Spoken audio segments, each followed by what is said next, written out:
My brother didn't invite me to his wedding.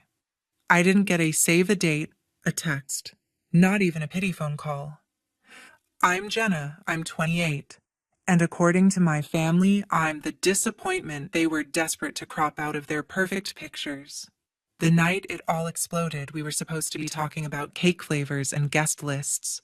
Instead, my brother looked me straight in the eye and sneered. Finally, a wedding without the family disappointment. My mom folded her arms and said, "This wedding is only for people we actually love." Slow and cold, like she'd been rehearsing it. My dad didn't even flinch. He just muttered, "Some people just don't belong at family celebrations." Like I was some random stranger who'd wandered into their house by mistake. I remember laughing, because if I didn't laugh, I was going to break. So I just smiled, nodded like it was no big deal, and walked away while they all stared, convinced they'd finally put me in my place. What they didn't know was that our entire perfect family life was sitting on a mountain of debt with my name buried inside the paperwork. What they didn't know was that the same disappointment they banned from the wedding was the only reason the whole thing hadn't already collapsed.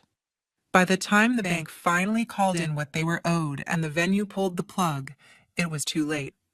The invitations were out, the dress was paid for on credit, and suddenly the family disappointment was the only person who could possibly save them. That's when the begging started.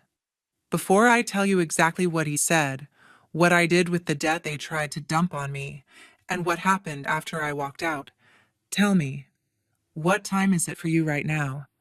And where are you listening from? I want to see just how far this story about family love really travels. The last normal night of my old life started at the Autumn Festival downtown. Lanterns were strung over the streets, food trucks lined the sidewalk, and music pulsed through the cool air, but I wasn't really there for the fun. I was there because my mom had texted, "Family meeting, don't be dramatic, just show up." So I showed up. I found them at a little table near the edge of the crowd, my parents, my brother, and a couple of relatives, radiating that smug energy I'd grown up drowning in. "Sit," my mom said, like she was calling a dog. I sat. No hugs, no, "How are you?" Just my brother leaning back in his chair, grinning like he'd already won something. "So," he said, "about the wedding. We decided it's going to be intimate." I already knew what that was code for, but I let him finish. "We're keeping it to people we actually love, people who make us proud." He let the words hang there, waiting for them to land. I stared at him, waiting for the punchline. There wasn't one. "You're serious," I said quietly. "You're really banning me?" My mom gave a dramatic sigh, like she was tired of pretending. "Jenna, every time we include you, there's drama. There are reminders. We're done letting you ruin things. This is your brother's big day." My dad added, without looking at me, "We just don't want any of your problems overshadowing the celebration." They were talking about my past like it was some dirty secret I'd invented to embarrass them, the default they always ran to when they needed to justify treating me like trash. I thought about the years I'd spent bailing them out, the credit card they'd borrowed, the business loan they'd begged me to co-sign just for a year, the debt that somehow had my name all over it when things went sideways. I thought about the letter I'd gotten from the bank last week addressed to me only, the one I'd stuffed into my bag without opening because I didn't have the strength to look at more numbers and threats. "So that's it?" I asked. "You ban me and pretend none of that ever happened?" My brother rolled his eyes. "God, Jenna, you always make everything about you. Finally, I get a wedding without the family disappointment." That was the moment something inside me flipped. Instead of crying or pleading, I smiled. Not because it didn't hurt, but because for the first time I realized they had absolutely no idea how fragile their perfect little world really was. As I got up from the table, my phone was already in my hand. I hit the record button and slid it into my pocket before I turned away, just in time to catch my brother's laugh and my mom's cold, "We should have cut her off years ago." If they wanted to make me the villain in their story, fine. They had no idea I was about to write my own. Tell me honestly, if you heard your own family say that about you, would you walk away? Or would you burn the whole script they wrote for you? I left the festival without looking back, but their words followed me all the way home like a bad song stuck on repeat. In my tiny apartment, the silence hit hard after the noise of the crowd. I kicked off my shoes, dropped my bag on the couch, and finally pulled out my phone. My thumb hovered over the screen for a second before I opened the voice recorder. "We should have cut her off years ago. Finally a wedding without the family disappointment." Their voices played back, clear and vicious. It wasn't the first time they'd said things like that, but it was the first time I'd caught them in their own voices, unfiltered, unashamed. I sat there listening like it was evidence in a trial, except this time, I wasn't the one on the stand. A notification popped up over the audio, an email reminder from the bank I'd been avoiding. Subject: urgent, final notice on business loan. My stomach knotted. I knew what it was about. 3 years ago, my parents and my brother had begged me to co-sign a loan for the family business. Just until the expansion pays off, they'd promised. "You're the only one with good credit, sweetheart. You'll be helping the family." I'd signed because back then I still believed family meant something. Then the business started falling apart. Payments were missed, and somehow it was always my fault. I was irresponsible. I was bad with money.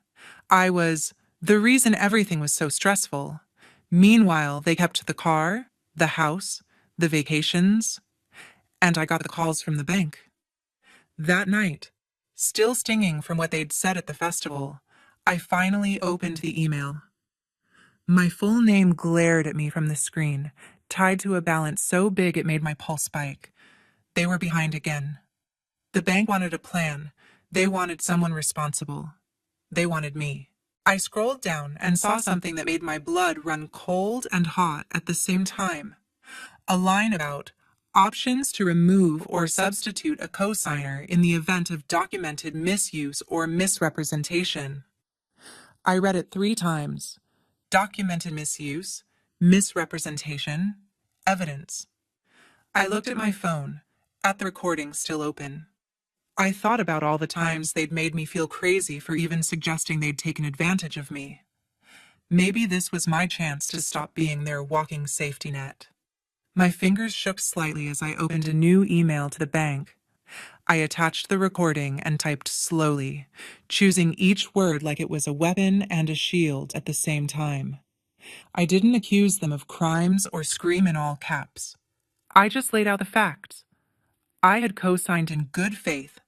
I had been excluded from all decisions. I was being verbally abused for obligations tied to my name, and I was asking, formally, to be removed, and for them to reassess the loan without me. When I hit send, I sat there staring at the screen, heart pounding. For the first time, I wasn't just reacting to what my family did to me. I was making a move they couldn't control. A tiny, vicious part of me whispered, "If the bank looks closely, they're going to see just how much of that perfect wedding is built on money they don't really have." I silenced the thought, but it stayed in the room with me. Before I went to bed, I texted the one person who had always been on my side. "Hey Emma, I need to get out of here. Road trip this weekend? I'll explain everything." My phone buzzed a minute later. "I'm in. Wherever you want. I'm not letting you go through this alone." I lay there in the dark, staring at the ceiling, the recording still echoing in my head. I didn't know it yet, but that email would be the first domino, the one that sent the rest of their lives crashing down. If you were in my place, co-signed, insulted, blamed, would you keep protecting them, or would you finally protect yourself? 2 days later, Emma pulled up in front of my building in her beat-up car, windows down, music already playing like we were in some indie movie about starting over. Get in, family disappointment, she joked gently, and I laughed for real for the first time in days. I threw my bag into the back seat, slid into the passenger side, and exhaled like I'd been holding my breath since the festival. Cabin by the lake? She asked. Cabin by the lake, I confirmed. The plan was simple. Get out of town, clear my head, figure out what my life looked like if I stopped orbiting around people who treated me like a mistake. We were barely 20 minutes out when my phone rang with an unknown number. Emma gave me a questioning glance. I shrugged and answered. Hello? Ms. Taylor? This is Amanda from North River Bank, a professional voice said. My spine straightened. We received your email, and I wanted to follow up personally. Do you have a moment? I glanced at Emma, mouthed, bank, and she turned the music down. Yes, I said, heart suddenly racing. I do. Amanda thanked me for the information, asked a few clarifying questions, and then said something that made the world outside the car go slightly blurry. Given what you've described, and given the pattern of missed payments, we'll need to reassess the loan structure and your role as co-signer. I can't share everything yet, but I can tell you this. We will no longer be treating you as the primary point of responsibility. And depending on what our audit finds, the account privileges tied to the other borrowers may change. Change how? I asked slowly. I can't say until the review is complete. She replied carefully. But if the business can't meet its obligations without misusing your credit, certain arrangements, like large event payments or future credit lines, may be restricted or canceled. She didn't say the word wedding, but I heard it anyway. After we hung up, I stared at my reflection in the cracked phone screen. All my life, my family had made me believe I was the dead weight dragging them down. Now a stranger with a calm voice and a bank email address was telling me the opposite, that I'd been holding them up, and I had every right to step away. You okay? Emma asked softly, eyes still on the road. I think I just kicked a leg out from under their house of cards, I said quietly. On purpose? On self-defense, I answered. They built everything on money that wasn't really theirs. On my credit. On my silence. Emma nodded slowly. Then maybe it's about time they learned what happens when they push away the person holding everything together. We drove in thoughtful silence for a while, the trees growing taller on either side of the highway. Then my phone started vibrating nonstop. Texts, calls, notifications stacking one on top of another. Mom, Dad, brother, unknown number. Group chat. Emma whistled. That can't be good. I turned the screen so she could see the preview of the first message from my mom. Call me now, it's an emergency. The second. The bank just froze everything. They're saying there's a review. What did you do? My brother texted separately. Did you seriously go whining to the bank? You're going to ruin my wedding. Another one followed seconds later. Fix this, Jenna. You owe us. I let the phone buzz in my hand while the road curved toward the woods and the sky opened up above us. For 28 years, any time they yelled emergency, I ran. This time, I just watched the notifications pile up and put the phone face down in my lap. You don't have to answer, Emma said. Not right now. Not ever, if you don't want to. My chest ached, but it wasn't the old suffocating guilt. It was something new, like muscles waking up after being numb. They banned me from the wedding, I said quietly. They made sure I knew I wasn't family when it looked like everything was perfect. Now the bank pulls one thread, and suddenly I'm family again? Suddenly I'm the hero they expect to clean it all up? Emma smiled without humor. Funny how love comes back when the money goes away. My phone buzzed again with a new message from my mom. The venue just called. The payment bounced. They're going to cancel if we can't fix this today. Please, Jenna, you're the only one who can talk to the bank. My heart clenched at the word please. I'd waited my whole life to hear that word from her. But I couldn't forget the other words from the festival, the ones I had saved forever in my phone. We should have cut her off years ago. I picked the phone up, took a breath, and typed back one single line. You made it very clear I'm not part of this wedding. Then I hit send, turned my phone off, and let Emma drive us deeper into the woods. If you were in my seat with the power to save the wedding that you were never invited to, would you turn around? Or would you keep driving? By the time we reached the cabin, my phone felt like a bomb I refused to disarm. I tossed it onto a rough wooden table inside and focused on breathing, on the smell of pine, on the sound of Emma banging around in the tiny kitchen like we were just two friends on a normal weekend getaway. You want tea? Coffee?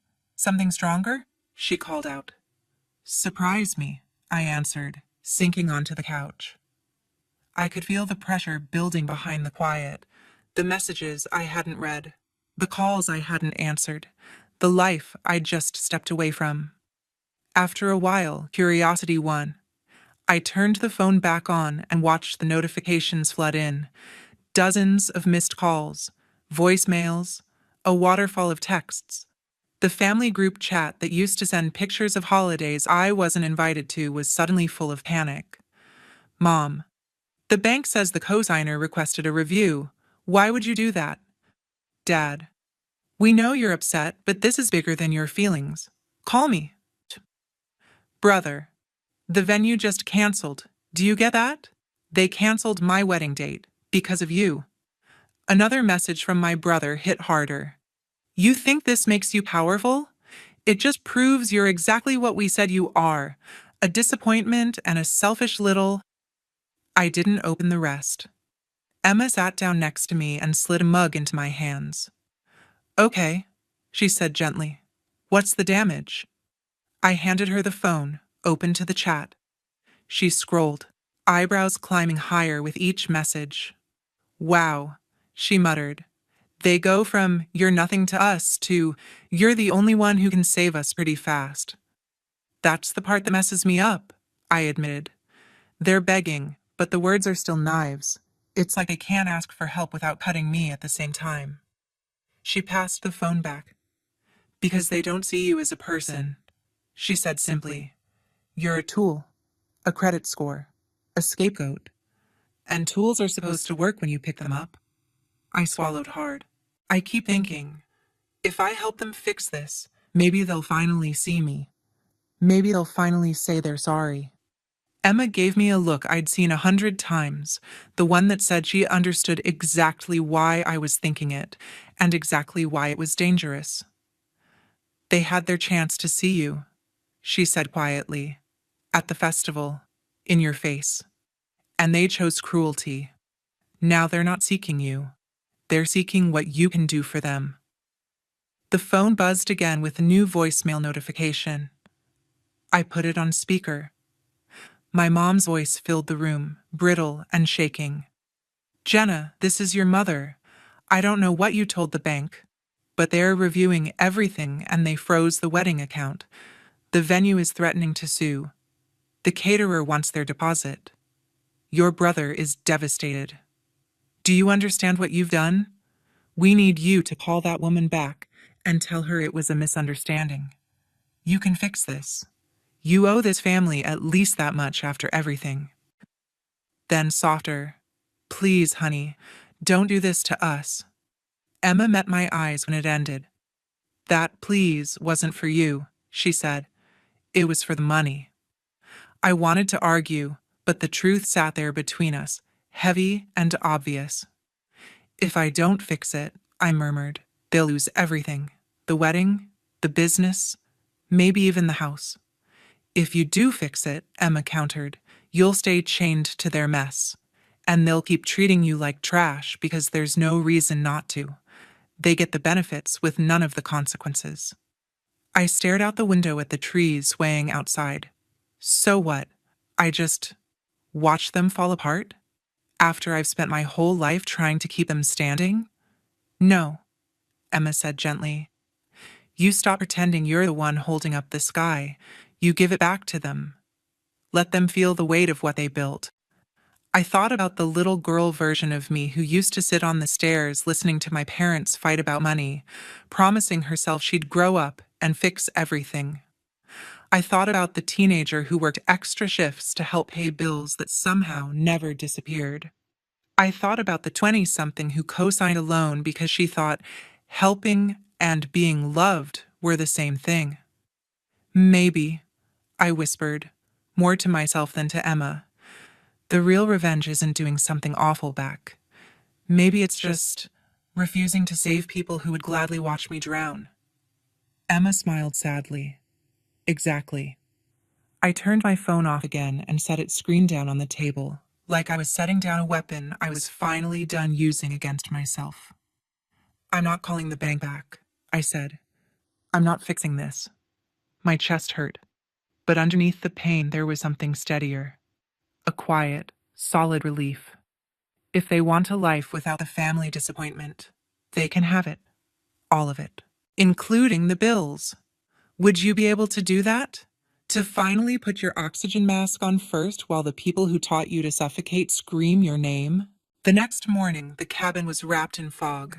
The world outside soft and blurred like someone had painted over the details. Emma was still asleep, so I slipped on a hoodie and stepped out onto the porch. Phone in my pocket, just in case. The air was cold enough to sting, but it felt clean, like it hadn't passed through 1,000 arguments before reaching my lungs. I walked down the narrow path toward the lake, listening to leaves crunch under my boots and my own heartbeat settling into something almost calm. At the water's edge, I finally pulled out my phone again. I didn't turn the service on yet. Instead, I opened my voice recorder and played the clip from the festival. My brother's laugh, my mother's flat dismissal, my father's quiet agreement, the people who were probably pacing their living room right now, waiting for me to swoop in and save the day. This is who they are when they think you're powerless, I said out loud, my breath fogging in front of me. This is how they talk when they're sure you'll still show up when they snap. For a second, guilt tried to claw its way back in. Memories of birthday parties, rushed apologies, the few soft moments they dangled like proof that things weren't that bad. But every memory of kindness came with a price tag attached, usually with my name on the dotted line. I closed the recorder and finally turned the signal back on. My phone lit up like a Christmas tree. 52 new messages, 11 voicemails, 3 emails from the bank, confirming that the loan was under formal review and that I was no longer responsible for upcoming payments during the investigation. My brother had texted, "They moved our date. The venue booked someone else. I hope you're happy." Then, "You did this. You ruined everything." Then, hours later, at 2:13 a.m., "They say if you cooperate, we might get another payment plan. Just call them and fix it. I don't care what you need from us. Just fix it." I stared at that last message for a long time.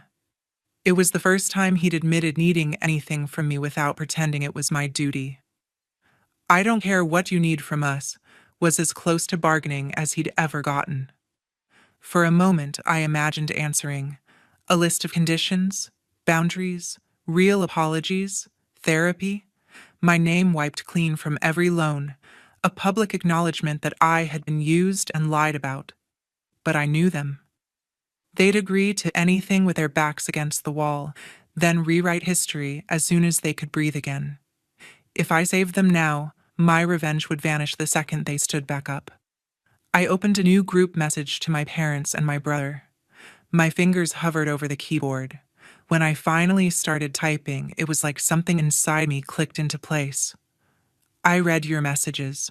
I didn't call the bank. I'm not going to. For years, you've used my name, my credit, and my guilt to build a life you were never willing to be honest about. You banned me from the wedding and called me a disappointment to my face. Now that the money is gone, you remember I exist. I will not carry your debt, not the financial one, and not the emotional one, anymore. I hope you figure it out. But this time, you'll do it without me." I attached the recording from the festival and hit send. No more, He said, she said. No more pretending things weren't that bad. I had given them their own words, held up like a mirror they couldn't smash. As I slid the phone back into my pocket, a soft rustle came from the trees behind me. I turned, half expecting to see Emma, but instead a small deer stepped cautiously out of the mist, ears twitching. It looked at me for a long moment, then lowered its head and walked closer to the water, utterly unbothered by my presence. There was something almost offensive about how peaceful it was. No drama, no guilt, no expectations. Just a wild thing existing on its own terms. I watched it and thought about the first time I'd bailed my family out. I'd been 19, working 2 jobs while going to community college. They'd called sobbing about a shut-off notice, and I'd emptied my savings without thinking. "You saved us," my mom had said back then, hugging me so tight I could barely breathe. For weeks after, they'd treated me like a hero, until the next crisis, when suddenly I was selfish again for not having more to give. It had never been about love. It had always been about access. Watching the deer move along the shore, I realized I'd spent my whole life like that animal stuck behind a fence someone else built, told I was free while being carefully kept where I was useful. "Not anymore," I whispered, more to myself than the deer. "You can have your chaos. I'll take my life back." The deer flicked its ears, glanced at me one last time, and then vanished back into the trees, silent and sure. I stood there a little longer, letting the quiet fill the spaces that used to belong to my family's voices. Then I turned and walked back toward the cabin, lighter than I'd felt in years. Be honest with yourself. If you finally had proof of how little you meant to the people who claimed to love you, would you still step back into the fire to keep them warm? That night, Emma and I sat on the porch with blankets over our legs, watching the stars appear one by one through the gaps in the trees. I told her about the message I'd sent, about the recording I'd attached, about the deer, about the memories that had floated up and finally started to drift away.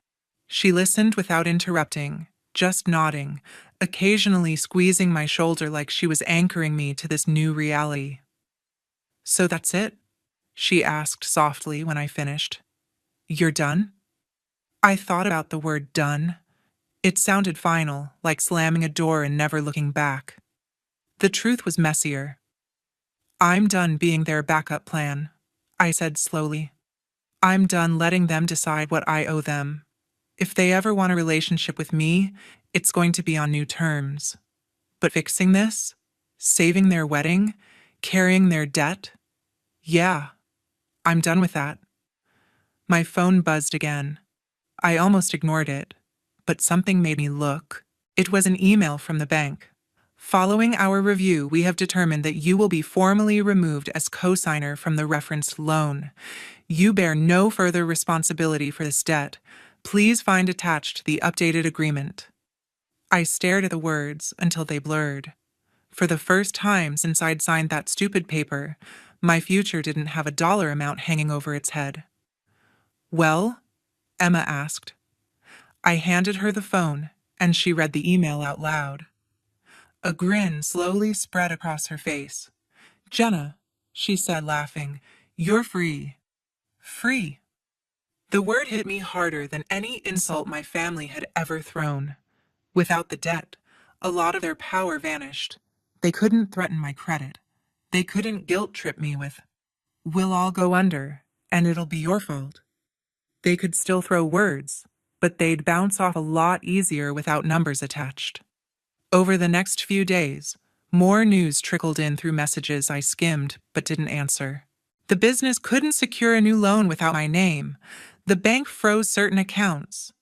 The venue refused to hold the date without proof of funds. Vendors started pulling out.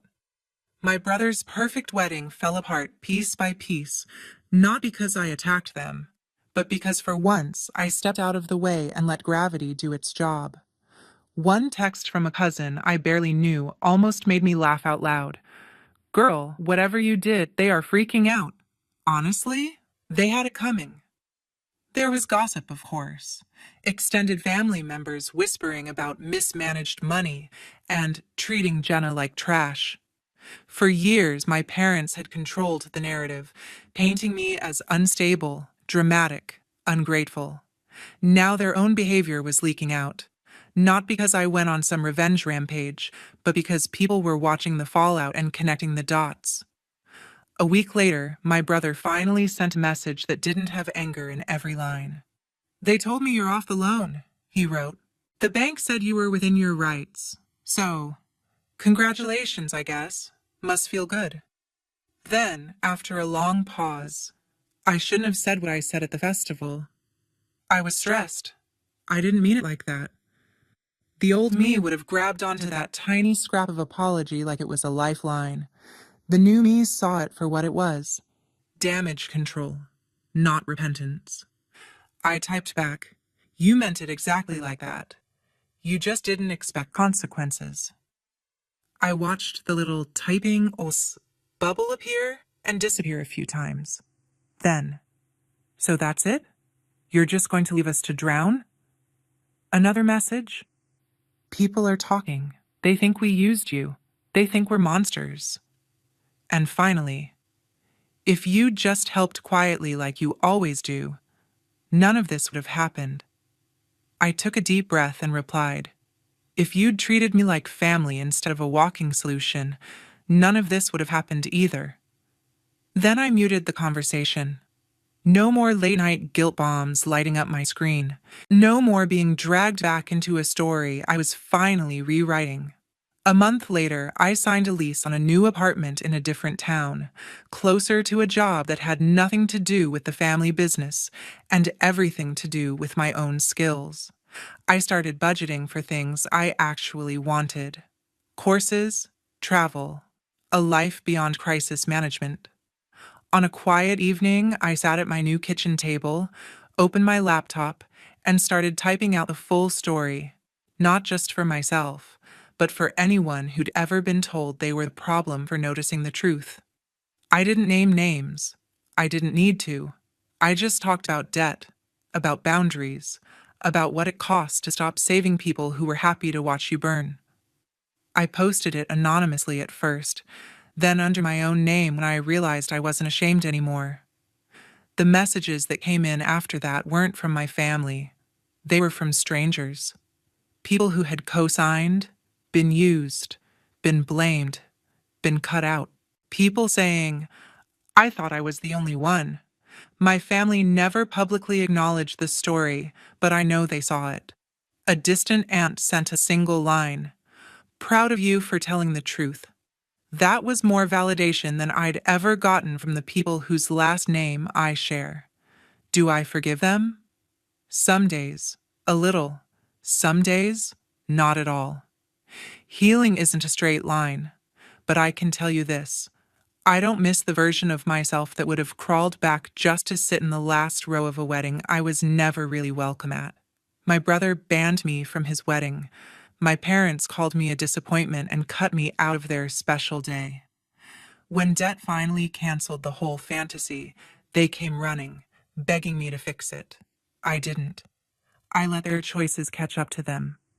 And for the first time in my life, I chose me. So now I have a question for you, the only one that really matters after everything I've told you. When the people who broke you come crawling back because they finally need you, will you hand them the same power, or will you finally choose yourself, even if it means letting their perfect picture fall apart?